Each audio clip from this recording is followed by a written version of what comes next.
Bem-vindos à Rede Poderosa, eu sou Patrícia Quartarolo e estou aqui com o Caio Lima. E aí, Pati? Cara, reta final de 2022, que coisa. Exatamente, as emoções vão ficando cada vez mais fortes, né? O Que clímax loucura. é intenso, é insano, parecendo série da Netflix, um clímax a cada episódio. E pra gente, setembro, um mês importantíssimo, né? Vocês estão ouvindo a gente aqui, já tá na metade do mês, mas desde o começo lá tem o nosso novo canal, agora Rede Poderosa também no YouTube. Exatamente, né, cara? A gente tem que aproveitar a maior plataforma do mundo. É só isso que a gente tem que fazer, só. Várias pessoas vinham conversar comigo no Instagram falando que preferiam ouvir até conteúdo mais longo mesmo no YouTube por conta de anúncios e tudo mais, né? O Spotify você tem que baixar o aplicativo, blá blá blá. E eu sempre achei muito válido, a gente só tava tentando entender como fazer esse projeto vingar no YouTube, porque a gente ainda não tem estrutura para filmar as nossas gravações. Então acho que a gente encontrou uma maneira que entrega, né, o conteúdo que a gente cria de uma maneira que é razoável para quem for assistir no YouTube. Então, saibam que a gente tá sempre procurando melhorar e acho que como a gente tá pegando os episódios antigos, vocês vão ver que tem uma melhora, se você ouvir na ordem, um atrás do outro. Eu fui ouvir isso pra editar tudo bonitinho e, tipo, a nítida melhora da parte técnica é insana, assim. Então, espero que fique claro para quem ouve a gente, acompanha, que a gente tá sempre buscando aí melhorar. E isso também é verdade pro YouTube. Estamos começando, mas sempre abertos aí a ir melhorando. Exatamente. Um dos pontos que a gente discutiu bastante é que não perdesse a identidade, tipo, já que a gente não vai conseguir, e eu acho que nem é maneiro também, uma live de duas webcams conversando, sacou? Não deixar de trabalhar com o que a gente considera maneiro e vem fazendo até aqui nesses 4 anos, né? Que é trabalhar com arte de uma maneira visualmente bonita, única, com personalidade, sacou? Eu acho que também essa migração pro YouTube tá fazendo muito bem pra gente, não só pra gente fazer essa comparação e ver que realmente os avanços tecnicamente são sensíveis, mas de que a gente também nunca abriu mão de fazer as paradas do nosso jeito. E o YouTube demorou um pouquinho pra sair, mas com certeza tá sendo feito da melhor maneira que a gente pode fazer. E vai continuar É isso aí. saindo. Estamos programando coisas interessantes. Com calma sempre, devagar. Mas tem que ter o nosso tempo, afinal a gente também tem a gente faz isso aqui porque a gente gosta muito, a gente tem um trabalho que é o dia inteiro, às vezes mais que um dia inteiro, né? Porque o mercado de trabalho é isso aí. Mas assim, dos nossos porões, a gente faz uma coisa que a gente ama e a gente tenta fazer da melhor maneira possível. Então esperamos que vocês estejam gostando, quem está acompanhando pelo YouTube. E não esquece, vem contar pra gente o que vocês acharam. A gente tá aí nas redes sociais, estamos entrando aí no TikTok, de alguma maneira a gente vai se aproximar do pessoal, estamos sempre abertos. Poderoso Resumão também no Instagram, muita gente fala comigo por lá, né, porque eu respondia mais rápido, então fiquem à vontade para entrar em contato e contar pra gente o que vocês estão achando. Tendo dito isso, vamos para então o nosso episódio do mês, esse mês dedicado a HQs, mangás, tudo que a gente gosta desse mundo, desse audiovisual, não, né, o nosso é o audiovisual, mas do visual, dos quadrinhos. A gente trouxe hoje uma HQ brasileira, premiadíssima, que é a Angola Janga, do Marcelo de Salete, saiu pela Veneta em 2017, uma HQ que demorou 11 anos para ser finalizada e levou aí o Prêmio Jabuti, Prêmio Grampo de Ouro e vários prêmios no HQ Mix, sendo que também já foi traduzida para diversas línguas, então inglês, francês, italiano, turco. Imagina Angola Janga em turco, que coisa maravilhosa. Alemão e espanhol. Então, para começar, Caio, sobre o que é Angola Janga? Angola Janga narra um período de aproximadamente 30 anos no que seria o Quilombo dos Palmares, no seu momento mais crítico. E aí nós acompanhamos simultaneamente a ascensão do grande personagem histórico brasileiro, diria eu, grande herói brasileiro, Zumbi dos Palmares. Eu tava lendo, faz 3 anos que eu tô acompanhando a trilogia, acho que eu já comentei aqui em algum momento, do Laurentino Gomes sobre a escravidão. E o primeiro ou o segundo livro começa com uma frase que eu acho que é muito emblemática, que é: a construção do Brasil se deu ao passo da destruição de Angola. Angola realmente acho que dos países africanos é o mais próximo, junto com Moçambique, obviamente. São dos mais próximos aqui a nós até hoje por conta do tráfico intenso que a gente recebeu direto deles. Não são os únicos, é óbvio, a gente sabe disso. Inclusive, o próprio Marcelo comenta, né, que ele foi estudar não só os grupos óbvios que vieram para o Brasil, mas outros grupos que também foram trazidos para cá e obrigados a meio que interagir uns com os outros, sendo que eles mal se conheciam quando chegavam aqui. Então, ele teve um papel aqui muito interessante de trazer pra gente não só um pouco mais da cultura africana, óbvia, que era que virou uma cultura africana lusófona, vamos dizer assim, mas dos entornos que também foram alvos, né, do tráfico negreiro. Então, só aí a gente já tem uma miríade de vozes, né, de personagens, de vozes, de culturas. Começando aí já. Perfeito. É um trabalho de pesquisa que levou 11 anos. Então, mais uma vez, a gente trazendo aqui um trabalho de mais de uma década de pesquisa para comentar em poucos minutos a nossa maneira.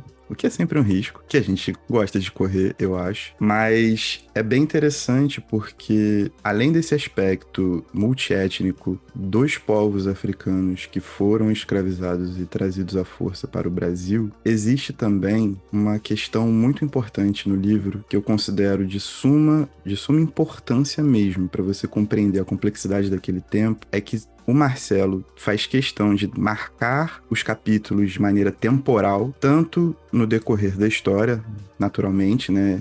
É uma espécie de ficção histórica, um romance histórico. Uhum. Então, isso é importante para que a cronologia das coisas consiga avançar, e mesmo nos momentos de flashback, os flashbacks sejam autoexplicativos, como também na questão de desenvolver a complexidade das relações que eram criadas dentro dessa dinâmica colonial. Porque quando a gente fala do Quilombo dos Palmares e de todo esse movimento que durou basicamente mais de um século, né, não é pouca coisa, então a gente não pode falar simplesmente que indígenas e africanos escravizados e completamente depauperados de suas terras, de suas posses e sua cultura, principalmente, de uma maneira quase instantânea, como também a gente leva um porém muito grande, né? A gente tá falando de talvez o maior movimento de libertação comparável à Revolução Haitiana, mano. Que a gente fala muito pouco aqui no Brasil, né? Dá-se pouca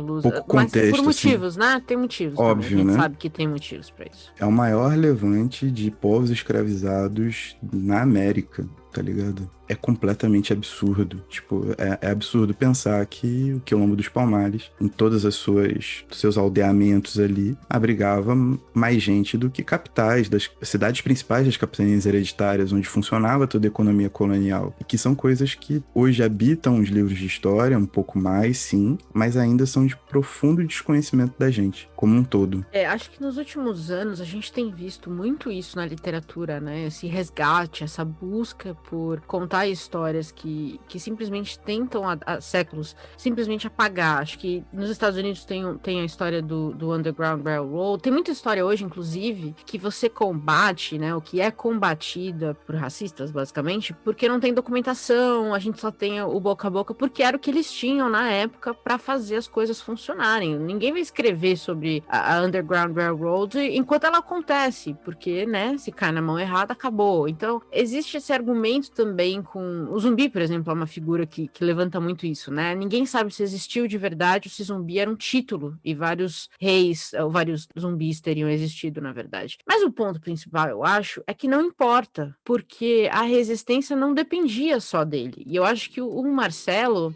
acho que foi uma primeira obra que eu vi que trouxe isso de uma forma tão clara, justamente talvez por abarcar 30 anos, né? É bastante tempo. Sim.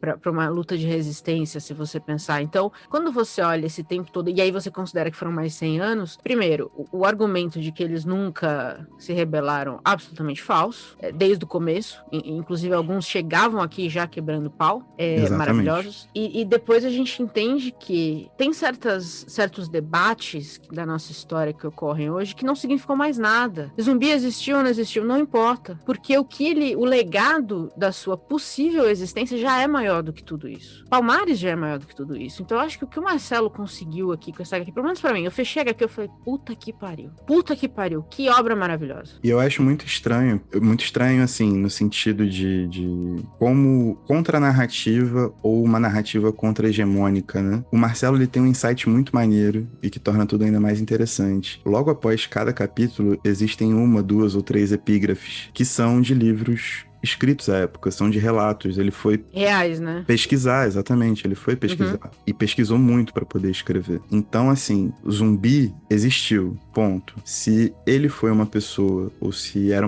um título, isso vai ficar pra história ser contada, narrada, os caquinhos serem juntados e as coisas serem esclarecidas da melhor forma possível. Os relatos estão ali, eles são reais, você pode consultar. Sacou? Escrito porque a literatura, essa época, era uma tecnologia de poder, né, mano? Os caras escreviam os diários, escreviam as atas, escreviam as cartas, escreviam os próprios livros, contavam as histórias, e tá lá. Mas essa não é a história do Quilombo dos Palmares. Essa é uma história de Quilombo dos Palmares. Exatamente. Né? Eu acho que isso é o mais interessante, tipo, você utilizar da realidade pra fazer sua ficção e se aproximar da grandiosidade do que foram movimentos que a gente simplesmente não tem, assim, um conhecimento profundo e tentar popularizar isso, escrever isso numa linguagem que seja fácil, sacou? Porque é um livro gostoso de ler, é um livro ritmado, é um livro que tem história, tem desenlace, é complexo nas suas relações. Então, dentro do próprio Quilombo, né, na disputa de poder, por vários momentos existem fraturas e existem desentendimentos, e existe vingança, e existe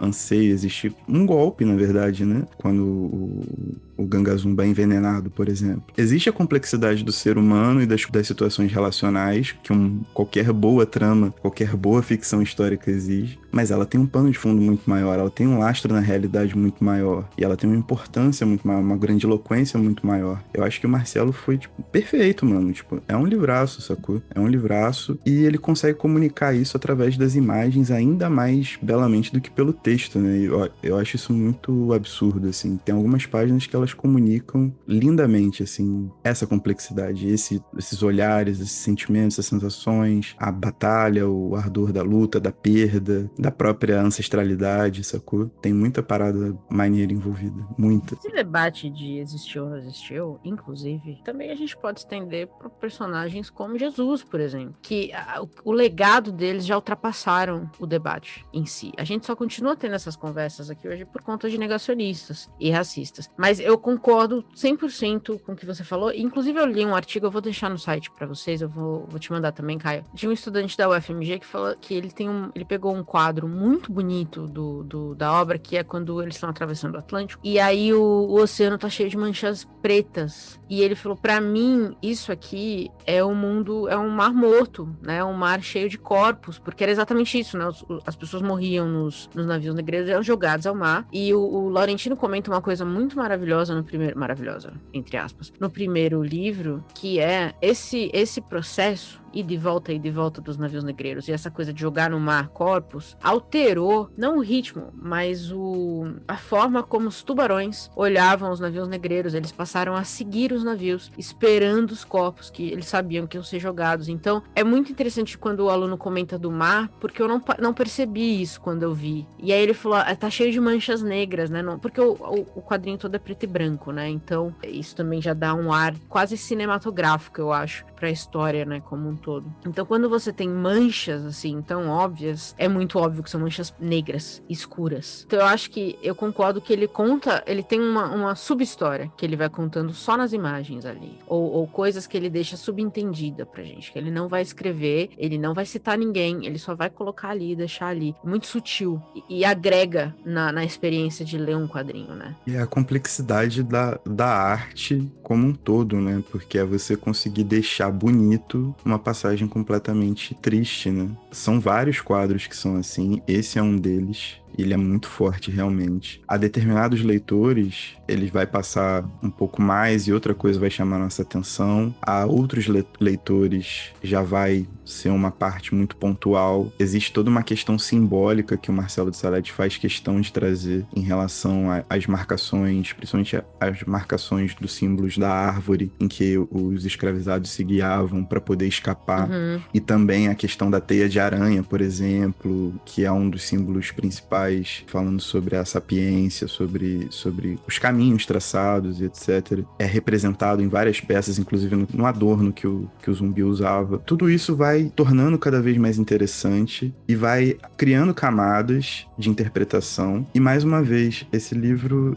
obviamente, você não vai dar isso pra uma criança de 8 anos ler, assim. Claro, é verdade. Mas um adolescente consegue pegar isso daqui e entender a dimensão, sacou? Isso aqui facilmente poderia estar na grade escolar de qualquer escola, sabe? Eu acho que a HQ, esse mês da HQ, ele tá sendo muito surpreendente, porque eu fui um leitor de HQ na minha adolescência, depois eu dei uma parada. Ter um mês dedicado a isso me fez ver como também a HQ força você a trabalhar a linguagem de uma outra forma. Força a gente que é leitor, assim, de ler muito romanção, muita ficção braba, a entender que não são só as palavras que comunicam, sacou? Existe uma sensibilidade que pode ser denotada através dos quadrinhos, através das onomatopeias que são colocadas, né? Do cachau, do tchum, ploft, etc. E o Marcelo criou esse universo, mano. Ele criou um universo só dele, tá ligado? Pra poder contar essa história. Ele foi muito fundo. Esse quadrinho preto e branco, sem as sombras, né? O sombreamento ou é achurado, ou é alguma coisa meio que realmente fica escondida no quadrinho, fica escura, né? Cria uma sensação meio noir também, de vez em quando, e aí você tem as cenas de luta, Verdade. sabe qual é? E os corpos se embrenhando, dá uma confundida, mas você entende, por exemplo, o impacto que tem uma flecha entrando no corpo, sacou? Ou uma bala de canhão explodindo uma barricada. Tem tudo isso. É muito bem pensado, é um trampo muito minucioso, cara. É um desenvolvimento, né? São 10 anos, 11 anos de trabalho. É absurdo. E ainda acho que não cobriu tudo, né? Porque a gente sabe, por várias fontes, hoje a gente sabe, né? Também é outra questão de resgate que está sendo feita ainda. Existia um componente de liderança feminina, que aqui a gente tem pela Akotirene, se eu não me engano. Mas tinham outras mulheres que também tinham, porque já se veio assim da África, né? As mulheres tinham papéis que eram diferentes do que na corte portuguesa, que era basicamente papel quase nenhum, a menos que você fosse da família real. Então ele também traz um pouquinho disso, apesar de não ser um foco, mas tá ali, tá? A gente tem uma personagem muito forte, então assim, eu gosto que ele não se eximiu de trazer esse lado também, apesar de não ser o foco, então a gente não tem uma imersão muito na liderança feminina que existiu. Talvez a próxima dele, você imagina? Imagina uma Angola Janga contando a história de Dandara, por exemplo. Eu sei que já existe algumas, mas na mão do Marcelo Tzalete ia virar... sim. Tô dizendo, ia virar obra-prima. Aí, Marcelo, a gente aceita dividir Não os é não? royalties. É muita abertura, né? O final do livro eu acho que explicita isso com a Adala, né? E a Dala também é verdade. Sendo uma sobrevivente e reorganizando a resistência de Angola Janga, sabe qual é? Eu acho que já dá essa abertura para uma nova história, talvez os anos finais do Quilombo dos Palmares, sabe? Ou outras organizações quilombolas. Mas é interessante porque ainda assim ele pontua, né, muito bem. Tem a Cuca, né? Nossa querida Cuca que joga os búzios ali, vê o futuro, encaminha o Soares para a decisão difícil que ele teria, e vital para que tudo aquilo acontecesse. É difícil dizer assim, porque ao mesmo tempo em que a gente consegue encerrar Angola Janga nela mesma, porque é um período em que Zumbi aparece, né? Com a morte de Zumbi e uma reorganização forçada de uma nova resistência, você tem um encerramento de um ciclo. A gente acaba se perguntando por essas pontas. E o final, no epílogo, justo quando a Adala aparece para reorganizar tudo, aquela garotinha aparece numa cidade, né? Conexão do que eram as senzalas com o que são as comunidades hoje e como as pessoas são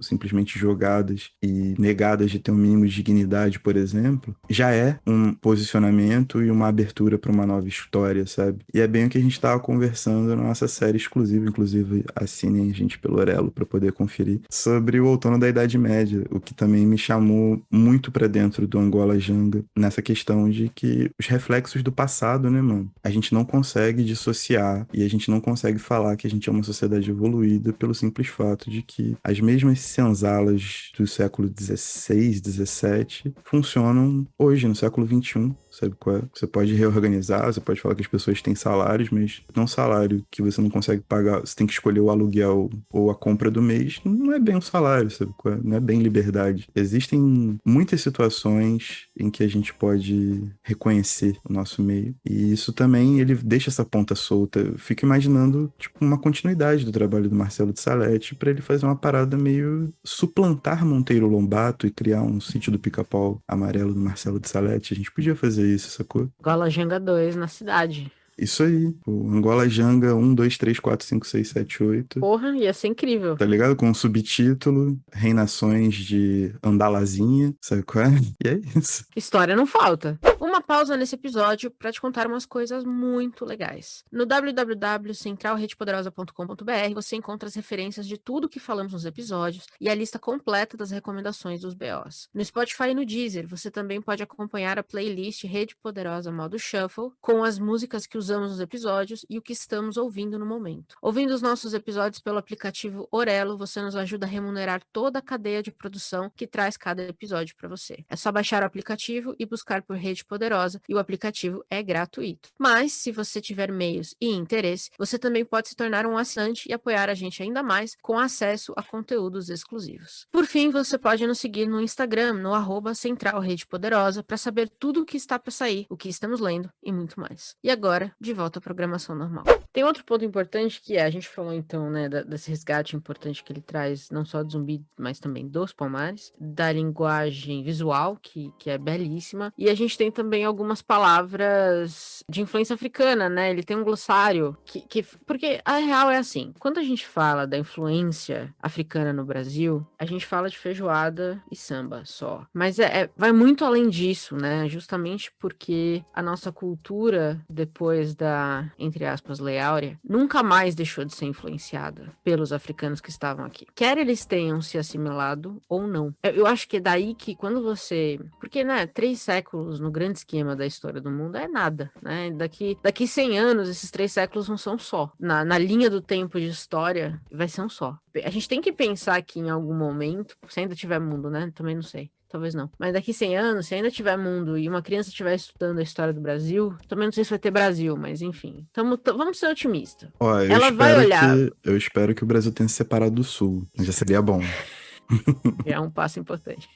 Mas ela vai olhar uma linha do tempo da nossa história e a gente vai estar muito perto dos portugueses, né, dos colonizadores. Então eu acho que é muito, lendo essa HQ, me deu ainda mais essa impressão que eu acho que uma vez que você tem, que você percebe, que você sente, não tem como fugir. Que é, o Brasil é um país africano, de grandes maneiras, assim, de maneiras muito importantes. Com certeza mais africano do que europeu. E eu acho que a gente renega muito isso. E o Marcelo fez questão de mostrar aqui, por A mais B, que não vem negar isso não, porque ninguém pediu pra vir pra cá. Vocês fizeram isso aqui tudo. Então vocês se virem agora com o legado disso, entendeu? É isso. Eu acho que rola mesmo uma apropriação dessa memória, tá ligado? Na construção da memória coletiva, não dizem pra gente que boas partes da nossa cultura, do cotidiano, são de indígenas e de negros que vieram pra cá escravizados. Nossa maneira de se alimentar, a nossa maneira de conceber a higiene, tá ligado? Quem tomava banho era indígena, mano. O português não tomava banho, tá ligado? Uma coisa a ser ressaltada, Marcelo de Salete, você é tão brabo, tão brabo, tão brabo, que dá pra perceber a oleosidade do cabelo e o quão calvos eram os portugueses. Sujões, é real, sujões. Sujos. É isso mesmo. Sujos, sabe? Muito sujos, cara. As maneiras, os trejeitos, a forma como eles se organizavam, sacou? Existe uma questão de incorporar isso, né? Tá incorporado no nosso dia a dia. Nós seguimos esses costumes todos de maneira natural, assim, né? A gente nasce nisso. Mas tudo isso é apagado. E aí é que tá. O trabalho de um grande romancista, um trabalho de um grande escritor, de um grande artista, é pontuar cada pedaço desse mesmo. É uma grande vitória, tipo, as pessoas poderem ter acesso acesso a um livro dessa potência. Óbvio, a obra toda do Marcelo de Salete é potente, né?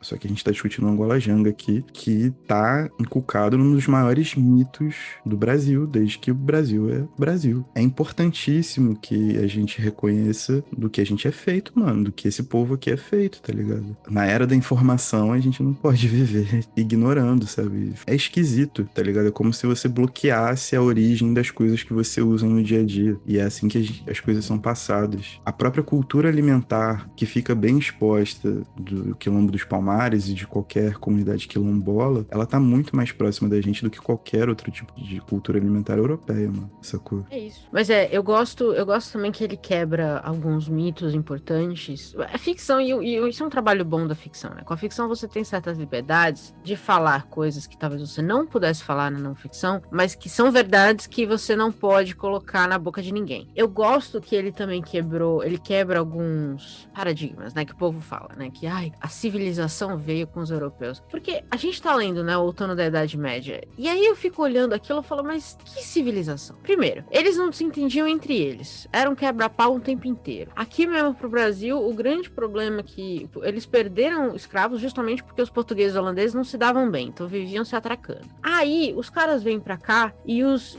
diversos escravos de várias tribos diferentes fugem, se unem, montam uma cidade maior do que das maiores cidades portuguesas, se organizam, se defendem por mais de 100 anos, e o povo quer dizer que a nossa civilização veio com os portugueses? Pelo amor de Porra! Deus. Assim, se Angola Janga não te der esse soco na cara, se você não começar a perceber que civilização também foi um conceito que a gente aprendeu do ponto de vista europeu e não quer dizer porra nenhuma, você não tá aprendendo nada, você tem que sair da escola hoje, porque sua escola é uma bosta. Exatamente. E o próprio conceito de barbárie, né? Porque...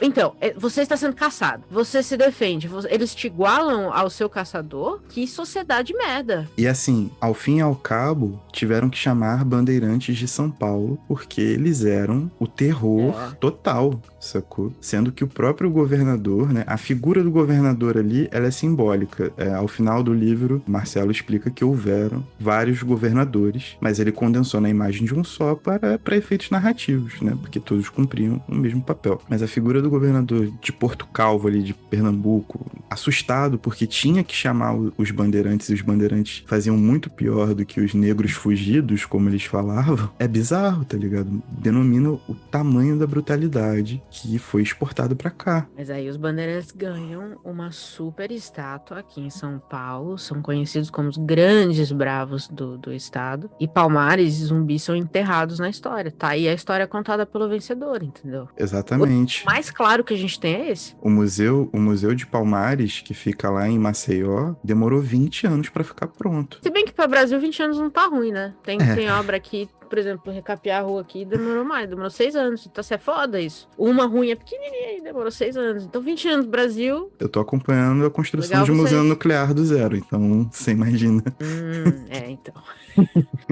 Você imagina o nível de complexidade para as coisas saírem. Isso porque o Brasil tá em déficit energético desde que é Brasil também. Olha lá, a história, tá vendo? Pois é, mas é bizarro porque os próprios carrascos de Porto Calvo estão assustados com os bandeirantes. Os bandeirantes, o Domingos, né, o líder deles, quando chegam, são capazes de matar os próprios aliados, porque qualquer passo, qualquer recuo é entendido como deserção e eles não permitiriam desertores. Só que a grande questão é que essa missão de Domingos, ele chega em 1690 e Zumbi dos Palmares só é morto em 1695, mano. São 5 anos, tá ligado? Às vezes a gente encurta ainda mais um período histórico do que a própria história se incumbe de encurtar, sacou? Só que são 5 anos. Tem país na Europa, principalmente a Ucrânia, obviamente, né? Mas outros países na Europa pedindo arrego por conta de uma guerra que tá durando 6 meses. 7 agora. Imagina que Quilombo dos Palmares resistiu por mais de 100 anos e nesse livro estão retratados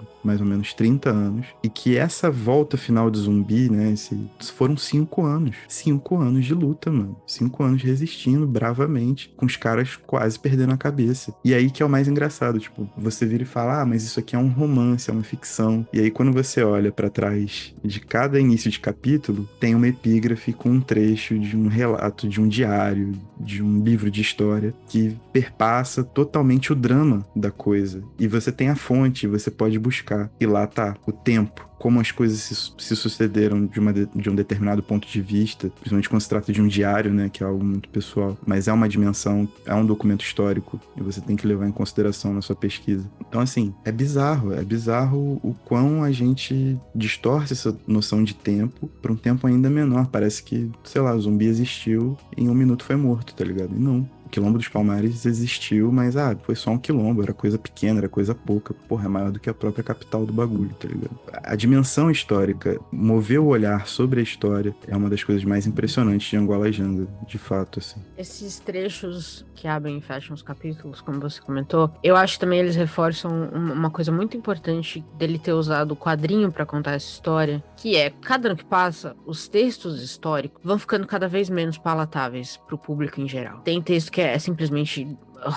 você prefere morrer do que ler, né? A Carta de Pero Vaz de Caminha, que eu imagino que até hoje todo mundo tem que ler na escola, é um bode, é absolutamente um bode. Então, eu acho que uma coisa que foi incrível ele trazer esses trechos, porque eu acho que dá essa credibilidade, vamos dizer assim, de que... E você vê a pesquisa que foi feita, a qualidade da pesquisa que foi feita, que eu acho que é muito importante. Mas, aí você vai olhar na ficção, fato que ele tirou de fatos históricos, então tem coisas muito reais ali, a ficção torna mais palatável a história, né? E eu acho que o quadrinho mais ainda. Então eu acho que ele deu 100 passos na conversa sobre Palmares. Sim. E Zumbi dos Palmares aqui, sabe? Porque eu acho a sacada dele pra mim de colocar esses trechos foi muito além de mostrar que a pesquisa foi feita. Foi dizer, isso aqui é ruim de ler. Se você for ler isso aqui inteiro, vai ser um inferno. Mas tá aqui um capítulo que vai destrinchar um pouquinho melhor o que foi. Apesar de ser ficção. Sabe? A sacada pra mim, essa parte especial, assim, é incrível, porque isso da gente não estudar, né, o Palmares e na escola, com o mesmo afinco com que a gente estuda, sei lá, a Revolução de 32 de São Paulo, que a gente perdeu e comemora todo ano, eu acho tão divertido. Ou os bandeirantes, os próprios bandeirantes. É feriado, então, só por isso que eu aceito. Os próprios bandeirantes, eu tive aulas inteiras sobre os bandeirantes. Em momento nenhum eu tive, obviamente, vale dizer aqui, entregar a minha idade, faz 20 anos que eu saí da escola, eu tenho 35 anos.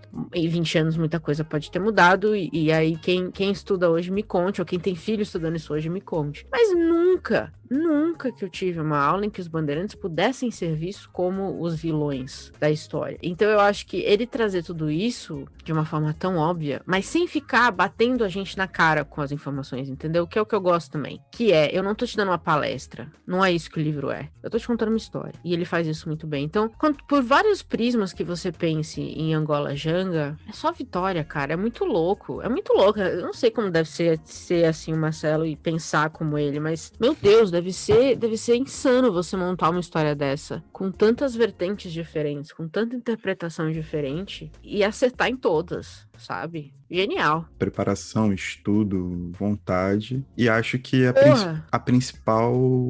principal mérito, né? Ele escreveu uma história, sacou? Ele não quis também ser o dono da história, o dono da verdade, de qualquer forma. Ele é um grandíssimo quadrinista, um grandíssimo escritor, um grandíssimo artista. E na posição de tal, distribuiu o melhor que ele podia fazer, mano. E é isso, sacou? É isso. Porque hoje, o que a gente mais tem e o que mais tomou conta da cabeça da galera são esses especialistas que dão respostas imediatas pra tudo, tá ligado? E é incrível ver, tipo, como as pessoas garantem a complexidade de uma informação a partir de, sei lá, um vídeo de 5 minutos, pode crer? E esse cara teve o trabalho de te tirar 11, 15 anos da vida dele pra pesquisar, chegar numa conformidade de ideias e utilizar suas habilidades como contador de histórias para criar Angola Janga, para criar Kombi, para criar Encruzilhada, encruzilhadas, pra trabalhar em outras diversas coisas que ele vem trabalhando, porque o nome dele explodiu, né? Então, tipo, ele é convidado pra basicamente tudo. Tá certo, tem que ser convidado mesmo,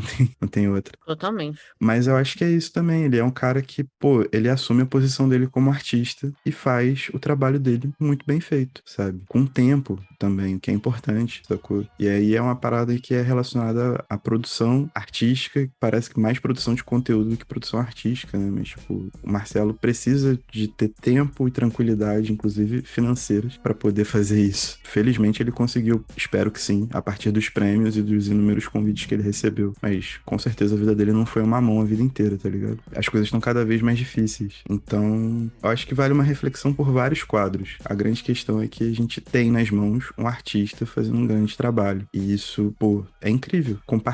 Esse compartilhar é incrível. Sabe qual é? É uma experiência maravilhosa. A gente sente isso lendo o livro também. Não é só a história que importa. É o processo até se chegar nela. É porque ele mesmo fala que ele não conhecia muito sobre os Palmares, né? Ele teve uma aula sobre história do Brasil, com foco na história negra, e aí ele falou, peraí, mas isso aqui eu não ouvi falar muito não, e ele foi pesquisar, foi assim que começou a ideia de algumas das obras dele. Então, assim, mesmo ele, né, deve estar num...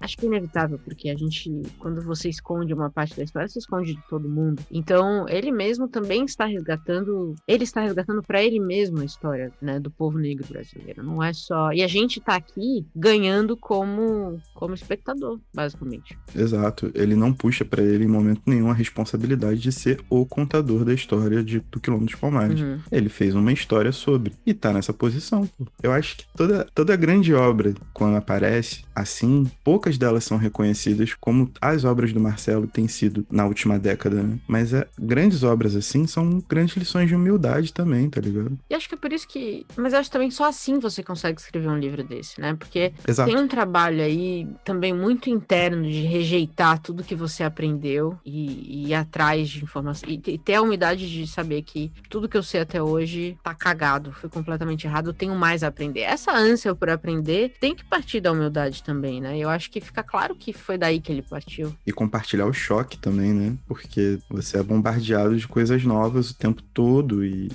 é como se o castelo de areia fosse desmoronando, né? Aquela clássica visão que usa, essa figura de linguagem que usam, mas também é um pouco disso, né? Eu acho que o texto dele ao final do livro, ele é muito sensível em relação ao processo dele. Isso fez, tipo, são 3 páginas, eu acho, mas isso fez um livro que já é histórico se tornar ainda maior, né? Porque o processo dele é contínuo, não tem jeito. É isso, acho que é o que a gente falou, né? Tão contínuo que se ele quiser estender 1, 2, 3, 4, 5, dá. Tem material adoidado. É isso aí. É o novo blockbuster que todo mundo vai amar, pô. Não tem essa. Vamos suplantar antigos racistas, integralistas. Bem, e eugenistas. Exato. Tendo dito isso, acho que fica claro, né? Que a gente recomenda demais que você leia Angola Janga, dê Angola Janga de presente. Leia para crianças, depois você explica o que é. Mas acho que a gente precisa começar a quebrar narrativas. Acho que esse é o mais importante. As narrativas dos bandeirantes, para mim, têm sido uma das mais importantes da história de São Paulo e do Brasil, de quebrar o quanto antes. Eu acho que ela é muito danosa. Continuar vendo eles como heróis quando eles estavam bem, bem, bem longe disso. E ver que também Angola Janga, né, o Quilombo dos Palmares, não representa um fracasso, representa uma alternativa, sacou? Foi uma alternativa que deu muito certo por mais de 100 anos, mano. E só foi derrubada através de muita brutalidade, de muita maldade, de muita tecnologia envolvida. O que infelizmente